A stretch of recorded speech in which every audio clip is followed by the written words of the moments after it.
Hello and welcome. Thank you for joining us. This conversation is about how to get what you want by using all that you have. How to get what you want while by using all that you have. And I think it's a very important topic because a lot of us don't discuss what we want with other people.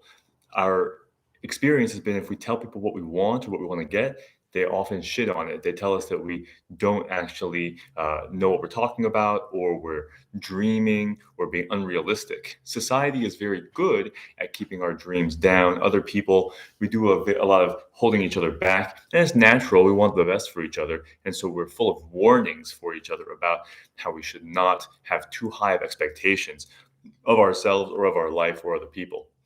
But that is such a heavy trend or such a common way of thinking that I think there's room for a healthy balance in the other direction, which is an explicit conversation about what we do want and how to get it. So, what I want is a combination of five things. I want these five things to be healthy and sane: my body, my heart, my mind, my finances, and my social circle. So, that is like a basic breakdown of my whole life.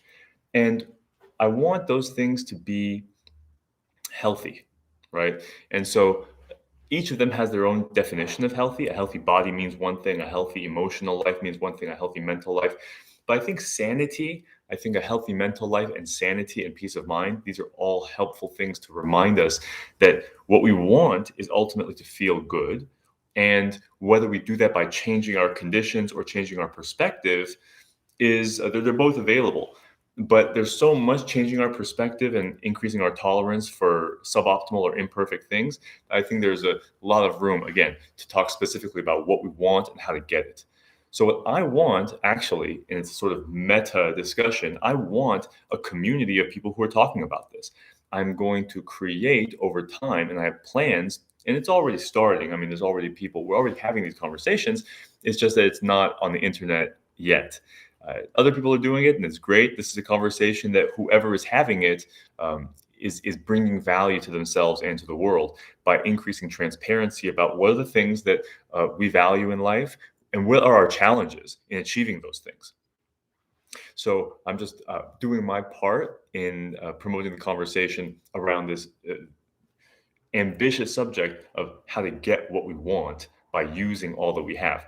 And it's also a specific relationship to fear and a specific relationship to pressure and not and doing things you don't want to do. What's your relationship to doing things you don't want to do? Mine is terrible. Mine is terrible. I'm a procrastinator, and I hem and haw and wait until deadlines, and I'm disorganized. I have a lot of vices or bad habits that I've developed, and I know that they're holding me back. And so, um, procrastination or perfectionism, waiting until the right moment to do something, those are the things that make you wait months or years before doing something. But they're also the things that make you not be clear about what you want, not ask people for what you want. And so, because there's a fear of rejection.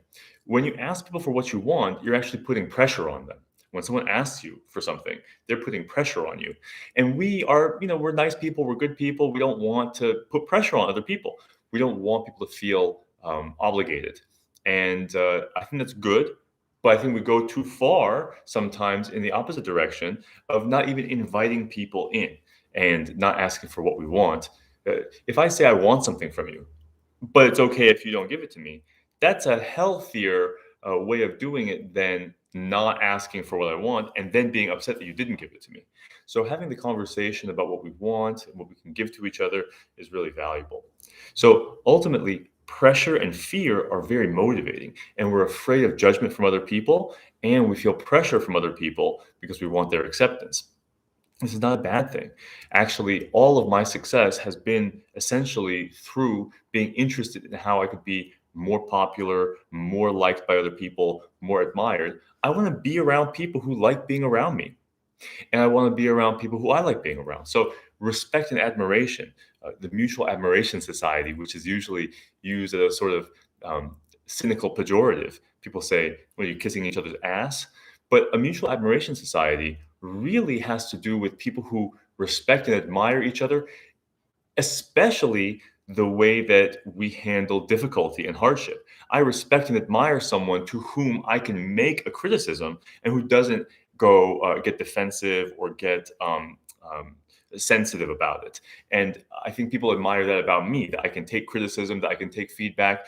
I think that's one of the most important things about friendship, family, business, professional relationships. You got to be able to, and it's challenging, but it's so when I say you got to be able to, it doesn't mean that you should be upset with yourself for not being able to do it now. But the better you get at the two-way conversation about how much you admire someone and how much they could be doing better, and people can have that conversation with you about how they admire you and how much they know that you could be doing better, that increases your chances for success like crazy, because what you end up getting is a very powerful, high bandwidth, symmetrical conversation by two intelligent and good-willed observers. Right? If you're in a conversation with someone and that's the kind of relationship you have, that's helpful. What's up, babe? Hi. What's up, King? This is juice. I just have juice.